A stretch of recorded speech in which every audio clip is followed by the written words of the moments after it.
नमस्कार, 12 बजे की 12 बड़ी खबरों में आप सभी दर्शकों का स्वागत है और मैं हूं आपके साथ अखंड राय। और आप देख रहे हैं उत्तर प्रदेश का तेजी से बढ़ता हुआ digital platform IBC 24 Uttar Pradesh Uttarakhand. 12 बजे की महत्वपूर्ण खबरों की शुरुआत करते हैं। आपको बता दें, उत्तर प्रदेश सरकार ने कल देर शाम 46 आईएएस अधिकारियों के तबादले किए, साथ ही साथ पीसीएस अधिकारियों के भी तबादले हुए। बड़ी एक ट्रांसफर लिस्ट थी और इसमें बड़े पैमाने पर अधिकारियों के ट्रांसफर हुए हैं और बड़े विभागों में फेरबदल किया गया है। यूपी सीडा के जो सीईओ थे उनका भी प्रभार बदला है और कहीं ना कहीं जो तमाम बड़े अधिकारी थे इस लिस्ट में उनको जगह मिली है और उनके कार्यकाल कार्यालय में फेरबदल किया गया है। तो कहीं ना कहीं जिस तरीके से देर शाम ये कल लिस्ट निकली है और इस लिस्ट में 46 बड़े आईएएस अधिकारियों के नाम थे जिनका तबादला इधर से उधर किया गया। कहीं ना कहीं यूपी की योगी सरकार लगातार इस तरीके से अधिकारियों के काम काज के तरीकों को देखते हुए, उस विभाग के कार्यशैली को देखते हुए और कहीं ना कहीं उनके परफॉर्मेंस को देखते हुए उन्होंने इस ट्रांसफर को आगे बढ़ाया और इस तबादले में 46 आईएएस अधिकारी तबादले कर दिए गए हैं। साथ ही साथ पीसीएस अधिकारियों के भी तबादले किए गए हैं। तो कहीं ना कहीं बड़ी ये ट्रांसफर रेल चली थी और जिसके बाद कहीं ना कहीं बड़े पैमाने पर ये अधिकारियों के ट्रांसफर किए गए हैं। आपको बता दें कि 4 नवंबर से 4 दिसंबर तक एसआईआर यूपी में उसकी प्रक्रिया शुरू हो जाएगी और जो बीएलओ हैं वो घर घर जा करके मतदाताओं के पहचान पत्र उनको शामिल करने या हटाने के लिए जो भी प्रपत्रों की जरूरत है वो उनसे मांगेंगे। राहत की बात है कि 2003 में जो एसआईआर हुआ था उसको आधार बनाया गया है और इसके तहत 70% लोगों को दस्तावेज नहीं देने होंगे। महज 30% लोगों को ही एसआईआर के लिए दस्तावेज देने होंगे और उसमें भी सबसे बड़ी बात है कि जो 70% में भी जो लोग हैं उसमें करीब करीब 48% को कुछ नहीं करना पड़ेगा और जो कुछ बचे हुए लोग हैं 22% के करीब उनको उनके माता पिता की वजह से सत्यापन हो जाएगा। तो तमाम चीजें होंगी जिसका बीएलओ घर घर जाके उनके प्रपत्र देंगे और मतदाताओं को उनकी जानकारी लेंगे उनसे। और सबसे बड़ी बात है कि 4 नवंबर से ये पूरा का पूरा जो प्रक्रिया ये शुरू हो जाएगी और 4 दिसंबर तक चलेगी, जिसके बाद इस पर चेकिंग होगी, कई स्तर पर चेकिंग होगी और जो फाइनल जो मतदाता सूची होगी, क्योंकि उससे पहले आपत्ति भी मांगी जाएगी और उस आपत्ति के बाद जो फाइनल सूची होगी वो फरवरी 2026 में बन करके तैयार हो जाएगी। तो कहीं ना कहीं एक बड़ी तैयारी है चुनाव आयोग की, इसको लेकर के बैठक भी हुई है और इसको लेकर के डीएम को भी वहां के जो सीईओ हैं चुनाव आयोग के उन्होंने भी साफ तौर पर निर्देशित किया है कि पारदर्शी ढंग से जो मतदाता है उनके नाम हटाए जाए या उनके शामिल किए जाए।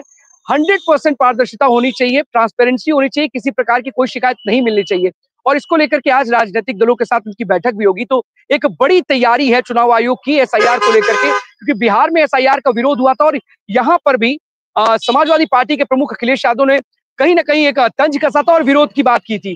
फिलहाल अब देखने वाली बात है, क्योंकि जो 4 नवंबर से तैयारी शुरू हो रही है, लगातार जो बीएलओ हैं घर घर जाएंगे, 1.62 लाख जो बीएलओ हैं वो जाएंगे और करीब 3 बार जाएंगे मतदाताओं के पास। तो कहीं ना कहीं जो प्रपत्र है इसको लेकर के भी जो जानकारी होगी वो साझा करेंगे। साथ ही साथ जब फाइनल होगा तो एक पत्र बीएलओ के पास रहेगा और एक साइन किया हुआ पत्र जो बीएलओ साइन करेगा वो मतदाता को देगा। तो कहीं ना कहीं एक बड़ी तैयारी है चुनाव आयोग की, जिसके बाद एसआईआर को देखते हुए चुनाव आयोग ने कमर कस ली है और 2027 से पहले पूरी तरीके से 2026 में फरवरी में इसको पूरा कर लिया जाएगा।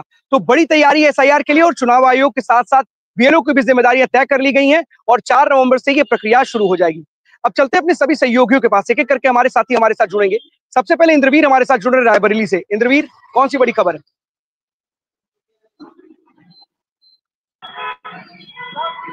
अगर खबर के पहले मैं हमेशा एक तस्वीर लेके आता हूँ, वो तस्वीर आप देखें और खबर के बाद मैं फिर बताऊंगा कि किस तरीके से कुछ दबंगों ने जिस तरीके दबंगई और सरेआम दिन में एक घटना को अंजाम देने की कोशिश करी थी, उसमें जो है थाना डी के अंतर्गत गिरफ्तारी की गई है 5 लोगों की। मैं चाहूंगा पहले आप वो गिरफ्तारी के विजुअल देखें और फिर मैं आपको विस्तार में बताऊंगा कि घटना थी क्या है।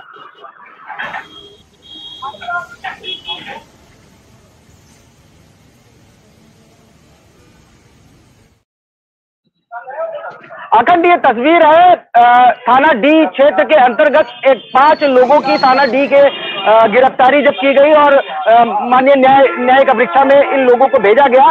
तो ये तस्वीर है वहां की और जिस तरीके से पुलिसिंग रायबरेली की चल रही है, बहुत हद तक जिस तरीके से ऊंचाहार हत्याकांड के बाद लगातार सोशल मीडिया हो या रायबरेली पुलिस किसी भी अपराध को अब एकदम से मतलब मान के चले तो जो कार्रवाई होनी चाहिए, उससे भी बड़ी कार्रवाई, चाहे जितना बड़ा अपराध हो, चाहे जितनी बड़ी घटना है, एक उचित कार्रवाई करती नजर आ रही है और सशक्त है रायबरेली पुलिस। देखिए, मैं तारीफ जब होती, तारीफ भी मैं अक्सर कहता हूं कि तारीफ होगी, तारीफ कर, तो ऐसे ये 5 अल्टो सवार दबंगों ने एक पेट्रोल पंप पे जाते हैं और पेट्रोल टंकी पे पेट्रोल फुल कराते हैं। पेट्रोल फुल कराने के बाद ये पांचों दबंग वहां पे पैसा नहीं देते हैं, और पैसा जब नहीं देते तो वहां पे गाली गलौज और तमाम सारे की बात विवाद होती है।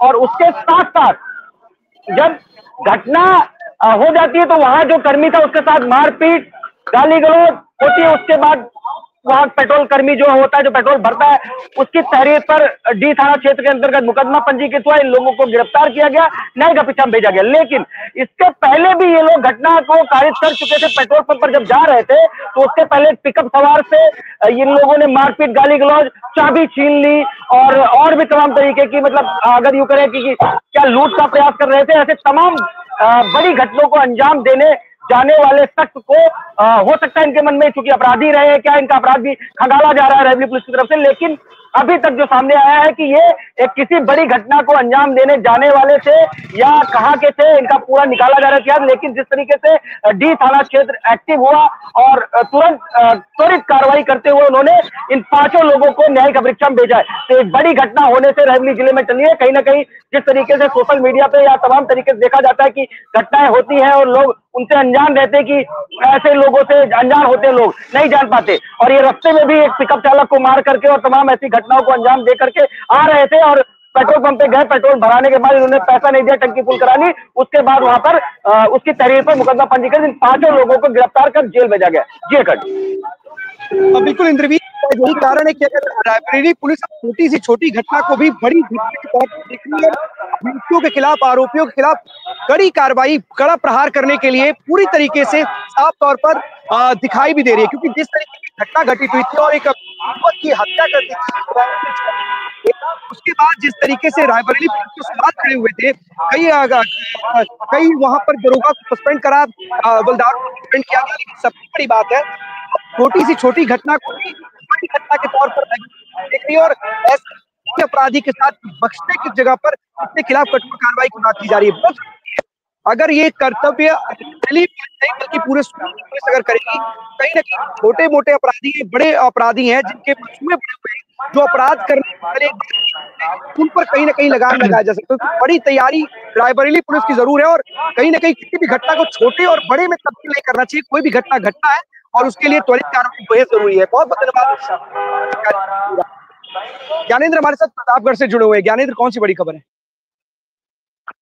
बिल्कुल अखंड, देखिए प्रतापगढ़ से खबरें एक ही है, लेकिन आपको बताते चलें कि जिस तरीके से आपको बताया गया था, इससे पहले भी कई बार मैंने बता दिया है कि प्रतापगढ़ में कुर्की की कार्रवाई बड़ी तेजी से की जाती है और फिर से एक बार कुर्की की कार्रवाई की गई है और ऐसे वैसे व्यक्ति के ऊपर नहीं की गई है। व्यक्ति है फिर से छविनाथ यादव, जो सपा के जिला अध्यक्ष है और कासगंज की जेल में बंद है। तो सोचिए, एक भाई जो 1 लाख का इनामिया है वो फरार चल रहा है, कार्यवाहक जिला अध्यक्ष भी है गुलशन यादव, और दूसरा भाई जेलों के पीछे है, सलाखों के पीछे है और 50 से अधिक मुकदमे हैं। इससे पहले भी छविनाथ यादव और उनकी धर्मपत्नी के ऊपर कार्रवाई की जा चुकी है, गुलशन यादव के ऊपर भी कार्रवाई की जा चुकी है और फिर से एक बार बड़ी कार्रवाई की गई है, वो भी प्रतापगढ़ में नहीं की गई है। ये कार्रवाई की गई है प्रयागराज में, जो कि कुंडा से मात्र 35 किलोमीटर की दूरी पर है और कार्रवाई के नाम पर एक तरीके से 1 करोड़ 25 लाख की संपत्ति कुर्क की गई है। और सबसे बड़ी चीज ये है कि प्रतापगढ़ पुलिस ने कार्रवाई की, बहुत अच्छी बात है कि कार्रवाई पे कार्रवाई कर रही है, लेकिन जो कार्यवाहक जिला अध्यक्ष है छविनाथ यादव का भाई गुलशन यादव, जो 1 लाख रुपए का इनामिया है, वो अभी तक पुलिस के हत्थे नहीं चढ़ा है और काफी दिनों से फरार चल रहा है। अभी तक कहाँ है? देखिए, साफ तौर पे अगर कार्यवाहक जिला अध्यक्ष भी फरार चल रहे हैं तो एक तरफ इंस्पेक्टर भी फरार चल रहा था, लेकिन देखिए वो कोर्ट में जाकर के जमानत ले लेता है। कहीं ना कहीं ये भी देखा जा रहा है कि बातें प्रतापगढ़ में सुगबुगाहट सी है कि कहीं ना कहीं गुलशन यादव भी जमानत ले सकते हैं, क्योंकि चुनाव बहुत दूर नहीं रह गया है। मात्र अगर उंगलियों पे बात करें तो 2025 खत्म होने को आ चुका है और 2026 में ही चुनाव की तैयारियों में लग जाएंगे नेता, जितने भी नेता हैं, चाहे वो सपा हो, भाजपा हो, कांग्रेस हो, बसपा हो या निर्दलीय लोग हो, सभी लोग लग जाएंगे। और एक तरह की ये भी कहा जा रहा है कुंडा में कि ये एक राजनीतिक का शिकार करे जा रहे हैं। कुंडा ही नहीं, प्रतापगढ़ में भी ये कहा जा रहा है कि दोनों भाई राजनीतिक शिकार हो रहे हैं, राजा से दुश्मनी लिए हैं, इसलिए राजनीति के शिकार हो रहे हैं, दबाव में इनके ऊपर कार्रवाई की जा रही है। लेकिन देखिए 50 से अधिक मुकदमे हैं तो कोई भी दूध का धुला नहीं हो सकता है, और साफ तौर पे ये दर्शाता है कि कहीं ना कहीं ये लोग घटनाओं को अंजाम दिए होंगे, फर्जीवाड़े किए होंगे, हत्याएं की होंगी, 307 जैसे गंभीर धाराएं भी हैं, घटना को अंजाम दिया होगा, तो ही इनके ऊपर पुलिस ने कार्रवाई की है। और 1,25,00,000 की संपत्ति, इससे पहले भी 7 करोड़ की लखनऊ में संपत्ति, प्रतापगढ़ में 9 करोड़ की संपत्ति, और इससे पहले गुलशन यादव के ऊपर 5 करोड़ से अधिक की संपत्ति कुर्क की गई। तो कार्रवाई लगातार की जा रही है। प्रयागराज के भी एक घर पे ये कार्रवाई की गई है। कई ऐसे घर है वहां पे प्रयागराज में जहां पे ये कार्रवाई करने की बात प्रतापगढ़ पुलिस कह रही है। फिलहाल गुलशन यादव अभी फरार है और उसका भाई कासगंज की जेलों में बंद है। अब देखने वाली बात होगी गिरफ्तारी कब होगी। एक इंस्पेक्टर ने तो जमानत ले ली, लेकिन गुलशन यादव क्या जमानत लेगा या पुलिस उसे पकड़ेगी? अखंड यानी सबसे बड़ी बात है, जेल में जो हर कैदी बंद है ना, जो जिसको न्यायपालिका से या फिर रिमांड मिलती है पुलिस की या फिर न्यायपालिका उसको जेल भेजती है, वो भी कहता है मैं भी बेगुनाह हूँ, मेरे ऊपर भी कोई अपराध नहीं है, किसी रंजिश के चलते मेरे ऊपर कोई ना कोई मुकदमा करा दिया गया है। अगर बाढ़ सी आई तो ऐसे तमाम ऐसे मामले मिलेंगे जो कहीं ना कहीं जेलों में जो बंदी बंद हैं वो ये कहेंगे कि मैंने तो यार मेरे साथ इस तरीके का अपराध हुआ तो मैंने इसका बदला लिया है। किसी पत्नी ने अगर किसी पति की हत्या कर दी तो वो कहता है कि शराब के नशे में मुझे पीटता था इसलिए मैंने उसकी हत्या कर दी। पति है वो किसी और आरोप लगा करके पत्नी की हत्या कर देता है। इस तरीके के जो आपराधिक छवि के लोग हैं वो किस तरीके से राजनीति में एंटर कर जाते हैं और फिर इसी तरीके का शब्द इस्तेमाल किया जाता है, राजनीति का शिकार हो रहे हैं। कहीं ना कहीं अगर राजनीति का शिकार हो रहे हैं तो आज की डेट में प्रतापगढ़ पुलिस इतने बड़े अपराधी जिसकी कुर्की हो रही है उसको पकड़ने में इतनी असफल क्यों है, उसको पकड़ क्यों नहीं पा रही? सबसे बड़ा सवाल तो यही है। हर अपराधी कहता है कि मैं तो बेगुनाह हूं, मेरे पास तो मैंने कुछ किया ही नहीं है। कौन सा अपराधी कहता है, क्या कोर्ट में जाने के बाद कहता है मैंने गुनाह किया है? और अगर इस तरीके से हर अपराधी को इस तरीके से कहीं ना कहीं छूट दे दी जाएगी कि ये राजनीति का शिकार हो रहा है, समर्थक सबके होते हैं, पर क्या प्रतापगढ़ पुलिस एक बड़े अपराधी को जिसके ऊपर इतने सारे मुकदमे हैं, जैसा कि बता रहे हैं, कुर्की कार्रवाई करनी पड़ रही है, उसको पकड़ने में इस तरीके से असमर्थता जता रही है, तो काहे का राजनीतिक शिकार? समाजवादी पार्टी की सरकार तो है नहीं, बीजेपी की सरकार चल रही है, तो पुलिस पकड़ने में नाकाम क्यों है? बिल्कुल देखिए अखंड, आपको बता दें कि ये जो पूरी कुर्सी कार्रवाई की गई है, ये कार्रवाई है गुलशन यादव के भाई छविनाथ यादव के घर पे की गई है। गुलशन यादव का घर जहां से कार्रवाई की गई है वो अलग है। और सीधी सी बात है, सही कह रहे हैं आप, राजनीतिक दबाव रहते हैं। रघुराज प्रताप सिंह राजा भैया ऐसे कोई खुल के नहीं कह सकता, मैं भी साफ तौर पर इसकी पुष्टि नहीं कर सकता, लेकिन बातें सुनने में आती है कि ये जो कार्रवाई चल रही है यादव भाइयों के ऊपर, ऐसे कहा जाता है यादव भाइयों के ऊपर जो कार्रवाई की जा रही है, ये कार्रवाई कुछ और नहीं, केवल एक राजनीतिक शिकार के कारण ये दोनों यादव भाइयों के ऊपर कार्रवाई की जा रही है। इनको जेल भेजा गया तो राजा भैया के कहने में भेजा गया, इनके ऊपर इतने मुकदमे दर्ज हुए तो वो राजा भैया के कहने पे हुए।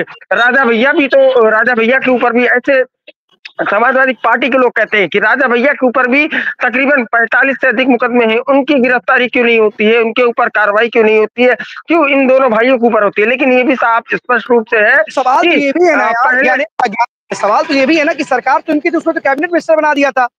डीएसपी जियाउल हत्याकांड में आरोपी थे। अगर इस तरीके से यही सरकार थी तो क्या बचाने का काम करते थे क्या उस समय?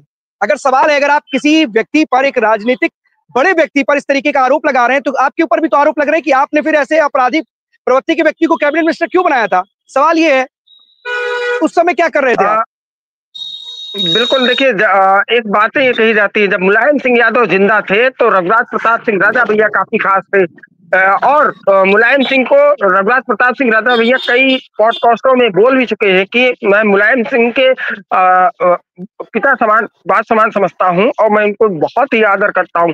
लेकिन अखिलेश के सवालों पर हर वक्त कटते रहे। साफ तौर पे अखिलेश से इनकी नहीं बनती। लेकिन बात आती है कि छविनाथ यादव, गुलशन यादव कभी राजा के राइट हैंड हुआ करते थे, आज की डेट में कट्टर दुश्मन कहे जाते हैं। देखिए, एक तरीके से ये देखा गया था 2022 के चुनाव में रघुराज प्रताप सिंह राजा भैया के हारने की कंडीशन आ गई थी। जो 1 लाख, 1 लाख 2,000, 1 लाख 5,000 वोटों से जीतते थे, 32,000 वोटों पे सिमट आए थे। तो ये कहा जाने लगा कि दोनों भाई एक तरीके से राजा का दबदबा खत्म कर रहे हैं। अब जो उसके बाद से जब इनके ऊपर कार्रवाई होना शुरू हुई, तो अब लोग कहते हैं, समाजवादी पार्टी के लोग कहते हैं, बसपा के लोग कहते हैं, कांग्रेसी कहते हैं कि ये राजनीति के शिकार किए जा रहे हैं और कुछ नहीं। इनके ऊपर अचानक से कैसे इतने मुकदमे आ गए। फिलहाल घटनाओं की बात करें तो 419, 420, 467, 468, 471 ये जैसी गंभीर धाराएं ये होते हैं। आपको बता दें, जमीन का कब्जा करना, अवैध रूप से जो है उसको बैनामा करवा लेना, ऐसे कई मामले हैं। SC/ST के मामले हैं। गुलशन यादव के कई ऑडियो रिलीज हुए हैं, वायरल हुए हैं।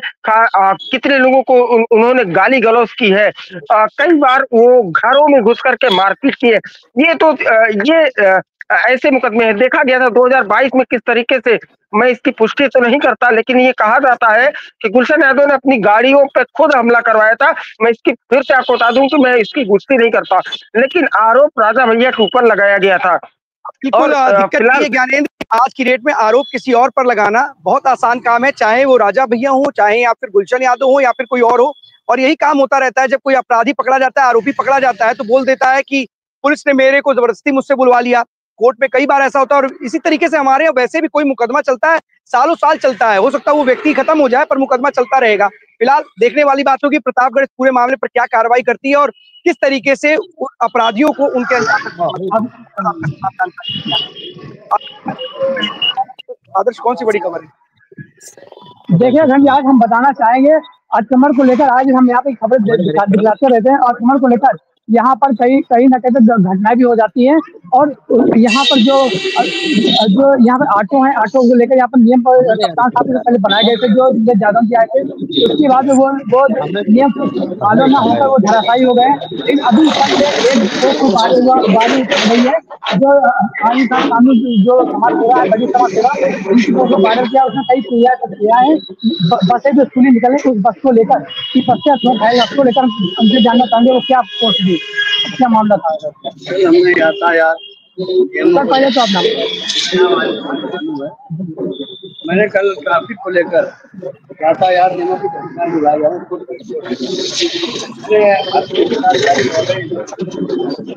शहर के RTO ऑफिस जैसे जो ऑफिस जो शहर में है, वहाँ पर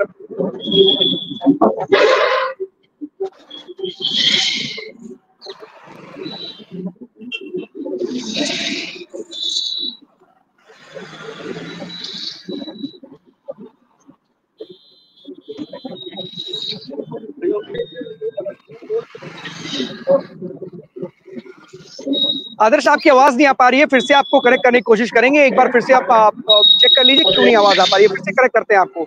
अपूर्व हमारे साथ जुड़े हुए हैं अयोध्या से। अपूर्व, बिल्कुल अखंड, मैं बताना चाहूंगा कि कल सुबह से, यानी कि कल सुबह लगभग 4 बजे से 14 कोसी की परिक्रमा की शुरुआत हो जाएगी, जिसको लेकर अयोध्या में इस समय अगर भीड़ की बात की जाए तो लाखों की संख्या में श्रद्धालु अयोध्या पहुंच चुके हैं और परिक्रमा करने के लिए एकदम तत्पर खड़े हैं कि कब परिक्रमा शुरू। हालांकि हर बार की तरह इस बार भी लग रहा है कि जिस तरीके से जो शुभ मुहूर्त है वो सुबह 4:51 का है, लेकिन श्रद्धालु आस्था के पथ पर पहले से ही परिक्रमा करना शुरू कर देते हैं। तो ये कहीं ना कहीं रामनगरी की खासियत रही है। प्रभु रामलला जब से विराजमान हुए हैं तब से श्रद्धालुओं की संख्या आस्था के पथ पर लगातार पग बढ़ रहे हैं। लेकिन सबसे अनूठा सवाल ये है, सोशल मीडिया पे जो कमेंट आ रहे हैं, जो लोग पूछना चाह रहे हैं या विपक्ष पूछना चाह रहे हैं कि इतना बड़ा कार्यक्रम, कोसी परिक्रमा जैसे बड़े कार्यक्रम अयोध्या में नगर निगम के ये जो राम मंदिर है वहां पे दर्शन करना, इसके बीच क्योंकि जिस तरह के नगर निगम की जो व्यवस्थाएं हैं वो पूर्ण नहीं होती दिख रही हैं और लगातार हर जगह, क्योंकि जिस तरीके से जो है परिक्रमा पथ चौड़ीकरण का जो बात आई थी कि इस परिक्रमा के पहले पूरा कार्य कर लिया जाएगा, लेकिन जिस तरीके से काम अभी अधूरे हैं और परिक्रमा पथ पूर्ण रूप से तैयार नहीं पाया, ऐसे में श्रद्धालुओं को असुविधा का सामना भी करना पड़ेगा। लेकिन अब प्रशासन कितना मुस्तैद है और लगातार सवालिया निशान अयोध्या के महापौर गिरीश त्रिपाठी पे उठाया जा रहा है कि जिस तरीके से लाखों करोड़ों की संख्या में आस्था के पथ पर नंगे पैर श्रद्धालु दौड़ेंगे और उस पथ की अभी तैयारियां नहीं है और अबू धाबी में वो अपने परिवार के साथ दर्शन कर रहे हैं।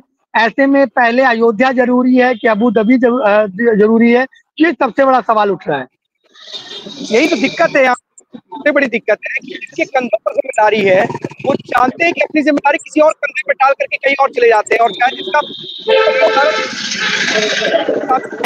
यहाँ पर पंचकोसी परिक्रमा छोड़ दी गई है भगवान के भरोसे, और भगवान की नगरी में भगवान के भरोसे सब छोड़ दिया जाता है।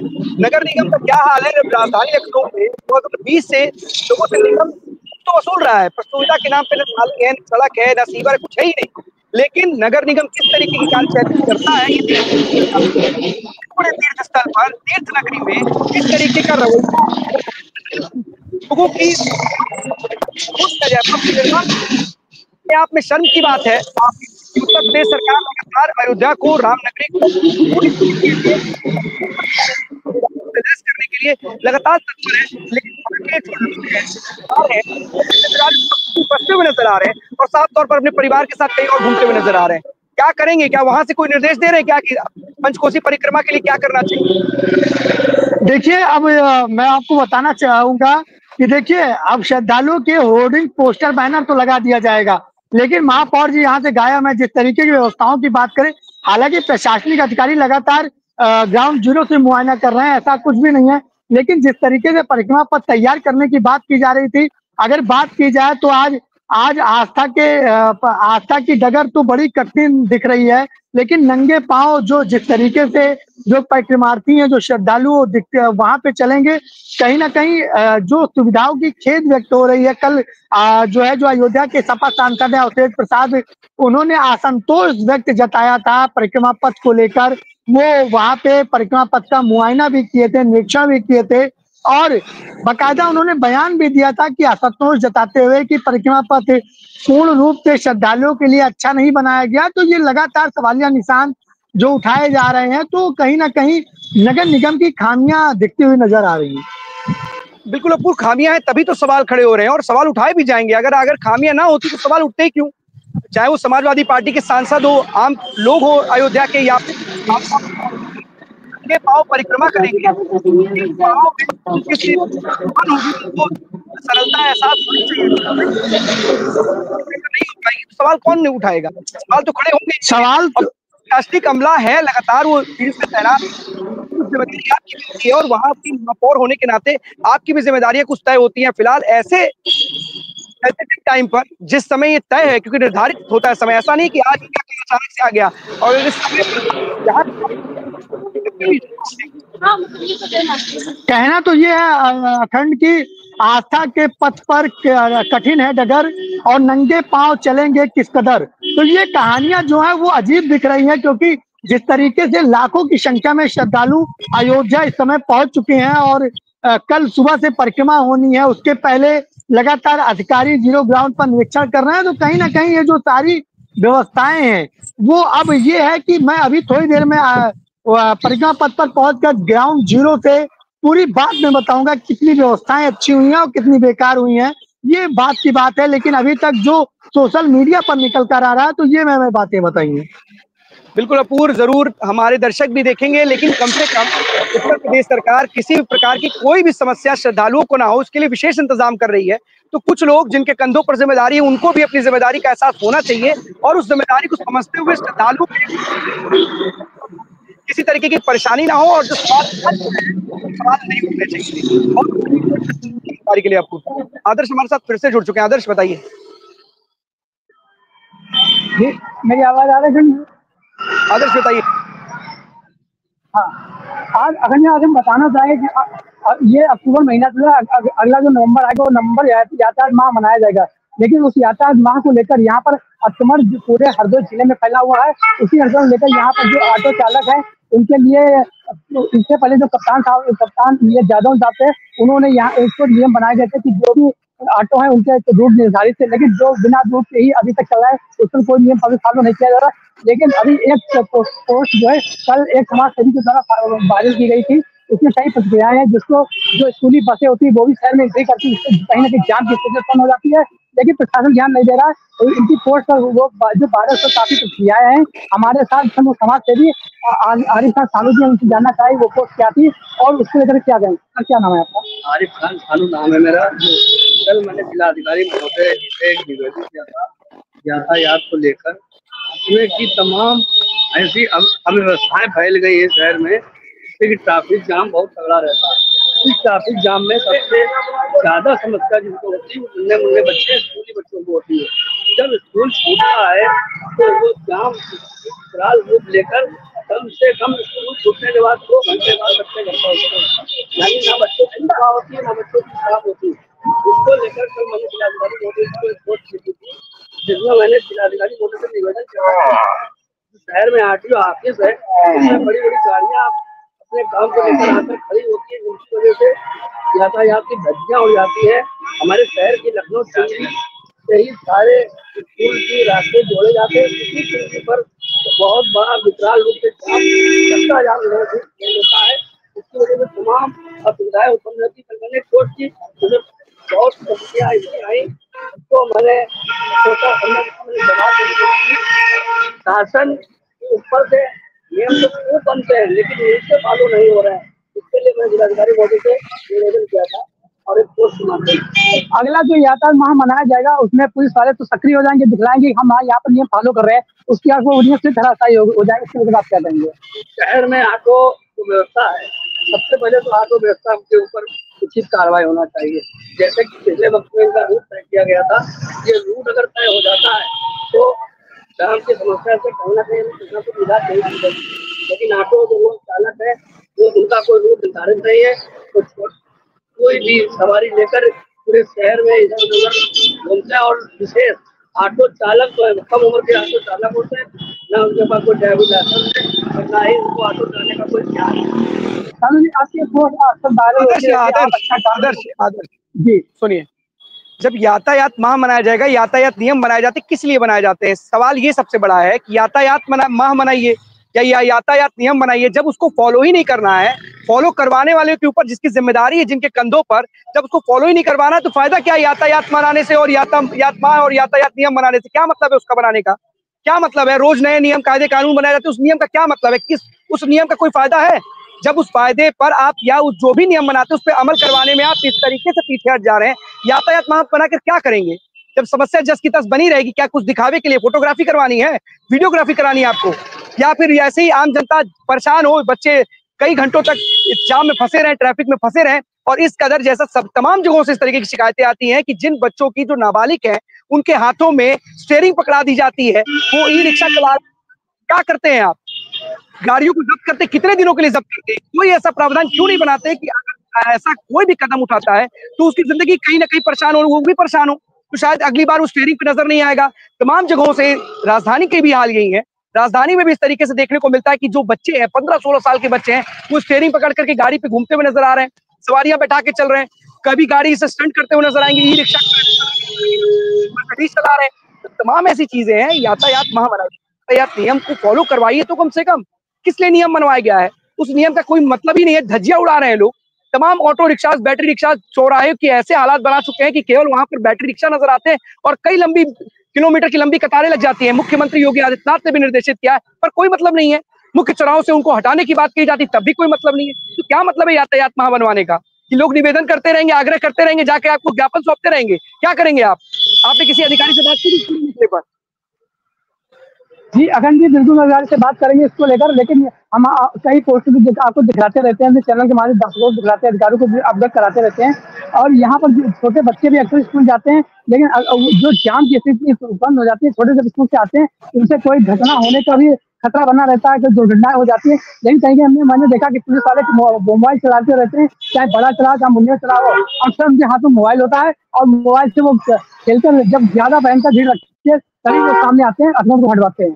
जी अखंड। बिल्कुल, अगर आप अधिकारियों से पूछिएगा, बातचीत कीजिएगा कि यातायात नियम, यातायात माह जो मनाना है वो मनाइए, कोई मनाही नहीं है, पर यातायात माह पूरे दिन मनाइए, ये भी जरूरी है। सारा 12 जो महीने है उसमें मनाइए।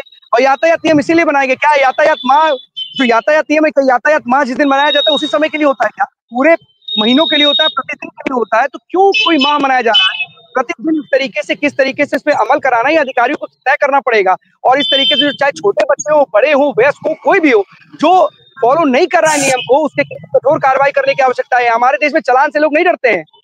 हमारे देश में हेलमेट जरूर लगाने के लिए कहा जाता है, निवेदन, आग्रह किया जाता है, लोगों को जागरूक किया जाता है, अभियान चलाया जाता है, पर हेलमेट इसलिए नहीं लगाते हैं कि उनके बाल खराब होंगे। उनको नहीं लगता है कि हेलमेट लगाने से उनकी जिंदगी बचेगी। चालान से भी उन्हें कोई फर्क नहीं पड़ता। उन्हें लगता है किसी न किसी हम चालान कहीं ना कहीं से छुटवा लेंगे, देश की जनता को कठोरता के साथ समझाया जा सकता है। उनकी जिंदगी महत्वपूर्ण है, ये हमें बताना पड़ेगा, तो उसके लिए भी कठोर कोई ना कोई प्रावधान करना पड़ेगा। यहाँ समझेंगे नहीं कोई लोग।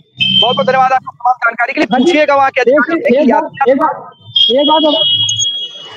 एक बात अगर ये और हम बताना चाहेंगे कि यहाँ जो ट्रैफिक पुलिस है, जो वाइट वर्दी पहने रहती है, वो ट्रैफिक पुलिस जो है वो अपना काम तो करती है। अगर कहीं पे जाम लगती है उसको भी हटवा देती है। लेकिन जो खाकी वर्दी है वो कहीं ना कहीं जिसकी दिखाई पड़ती है, वो या हमने कई जगह पर खुद से हम देखा है कि या तो वो मोबाइल चलाएगी और या तो वो कहीं पर जाके अगर गिन के ना पुलिस वाले, अगर हर चौराहे पे गिनती करिएगा, आप एक काम करिएगा, आज यही इसी का रियलिटी चेक कर लीजिए कि हरदोई के तमाम जो चौराहे हैं वहां पर कितने ट्रैफिक पुलिसकर्मी तैनात हैं। बड़े चौराहे पर जहां पर बड़ी तादाद में गाड़ियां आती हैं वहां पर कितने ट्रैफिक पुलिस तैनात हैं। आपको ना ट्रैफिक पुलिस के भरोसे हरदोई के जो वहाँ पे जा सकता है, बहुत कम तादाद होती है वहां पर। तो कम से कम वहां पर चेक करिएगा, चाहे वो खाकी वर्दी हो चाहे ट्रैफिक पुलिस, दोनों की जिम्मेदारियां एक है। पुलिस के ही काम करते हैं वो लोग, तो कम से कम दोनों को अपनी जिम्मेदारी समझनी पड़ेगी। और जो जरूरी नियम कायदे कानून है यातायात माह के साथ साथ, जो यातायात नियम है उसे फॉलो करवाने के लिए जो भी जरूरी कदम हो उसे जरूर उठाना चाहिए।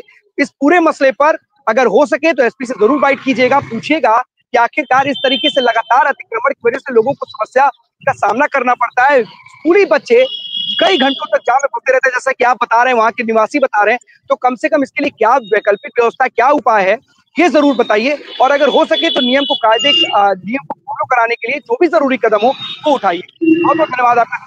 कुलदीप अमेठी से जुड़ गए हमारे साथ। कुलदीप, कौन सी बड़ी खबर है? जी अखंड जी, मैं बिल्कुल बता देना चाहता हूं कि जिस प्रकार से अमेठी जनपद में 2 दिनों से लगातार बदली और बादलों का आवागमन और बूंदाबांदी, हल्का बूंदाबांदी के कारण जो है फसलों का नुकसान हो रहा है, उससे बहुत ज़्यादा ही किसान यहाँ पर भयभीत दिखाई पड़ रहे हैं। मैं बिल्कुल ग्राउंड जीरो पर रिपोर्ट पर खड़ा हूँ और मैं खेतों को भी दिखा रहा हूँ। पीछे मेरे जो है कटे हुए जो है धान के खेत पड़े हुए हैं, जहाँ पर किसान खड़े हुए हैं और अपनी समस्या को बताना चाहते हैं। अखंड जी, मैं इन किसानों से भी आपकी बात कराना चाहता हूँ। दादाजी, क्या नाम है आपका?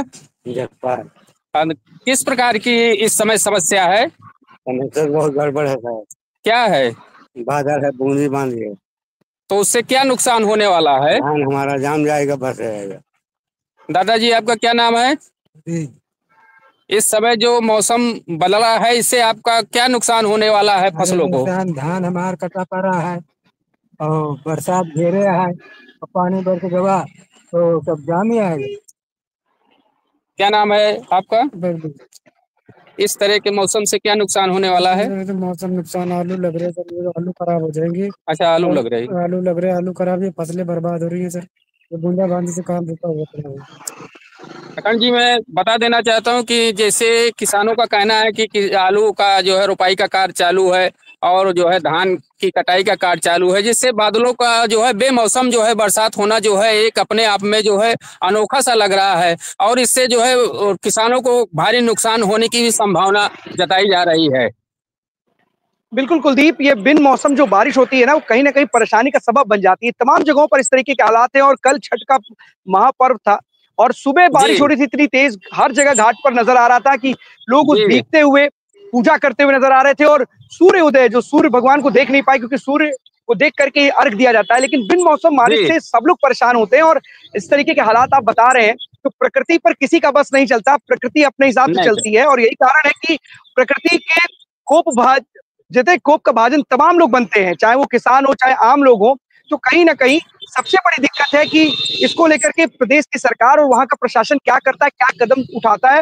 और ये कहीं ना कहीं अगर इस तरीके की समस्या आती है, जैसा कि अगर वहां पर बारिश होती है, फसलों का नुकसान होता है, तो उचित मुआवजा इन किसानों को जरूर मिलना चाहिए, क्योंकि यही हमारे अन्नदाता हैं।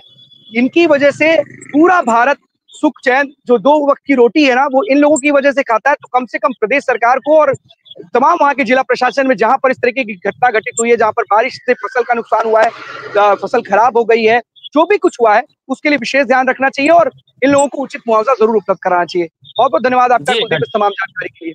कहीं ना कहीं 2027 का चुनाव आने वाला है और ऐसे में जो तमाम राजनीतिक दल हैं वो तैयारियों में जुट गए हैं। इसी को देखते हुए बीएसपी जो अक्टूबर में एक रैली की थी 9 अक्टूबर को, उस रैली के बाद से कहीं एक अलग जोश में नजर आ रही है। और जिसे लोग खत्म हुई पार्टी कह करके संबोधित करने लगे थे, अब वो कहीं ना कहीं एक अलग रूप में नजर आ रही है, क्योंकि बड़ी तादाद में एक बड़ा रैला देखने को मिला था 9 अक्टूबर को ही रैली में। और अब इसी का कहीं ना कहीं जो मनोबल है बसपा सुप्रीमो का, इसकी वजह से बढ़ गया। और यही कारण है कि अब लगातार बैठकों का दौर जारी है। बहुजन समाजवादी पार्टी की अध्यक्ष आज फिर से मुस्लिम समाज भाईचारा की एक बैठक कर रही हैं और कहीं ना कहीं इस बैठक में जो तमाम पार्टी के कार्यकर्ता है, पदाधिकारी हैं, उनके साथ बैठक चल रही है। तो मुस्लिमों को अपने खेमे में करने के लिए और कहीं ना कहीं हर तरफ, हर वोट बैंक में अपनी पकड़ को मजबूत करने के लिए बीएसपी भी अब चुनावी समर में उतर चुकी है, क्योंकि 2027 अब ज्यादा दूर नहीं है, बहुत करीब है। तो ऐसे में एक बड़ी तैयारी बीएसपी करने जा रही है और इस तैयारी के साथ ये पता चल जाएगा कि वो आगे क्या क्या करेगी। बहुत बड़ी तैयारी है अब बीएसपी। और इसमें एक सबसे बड़ी बात जो है कि बहुजन समाजवादी पार्टी लगातार चाह रही है, क्योंकि कई चुनावों से उसका असर बेअसर हो चुकी है और चाहती है कि 2027 में वो बड़ी उम्मीद करके निकले और बड़ी पार्टी बन करके निकले, बड़ी जीत हो और वो 2027 में कहीं ना कहीं सत्ताधीश बन करके निकले। तो तमाम जो राजनीतिक दल है, चाहे समाजवादी पार्टी हो, बीजेपी हो, बीएसपी हो, वो अभी से ही अपनी कमर कस चुके हैं। एक और खबर आपको बता देते हैं कि जो गन्ना किसान है उनके लिए राहत भरी खबर है। सरकार ने 30 रुपए प्रति क्विंटल बढ़ा दिया है। 2 जाति होती है जो गन्ने की, दोनों में से एक 370 से उसे 400 कर दिया गया है और एक 360 से 390 कर दिया गया है। तो तमाम जो हमारे जो किसान हैं, जो गन्ना किसान जो गन्ना बोते हैं, उनके लिए राहत भरी खबर है और कहीं ना कहीं प्रति क्विंटल 30 रुपए की बढ़ोतरी सरकार की तरफ से की गई है।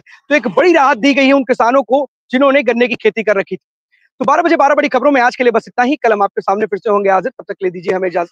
धन्यवाद।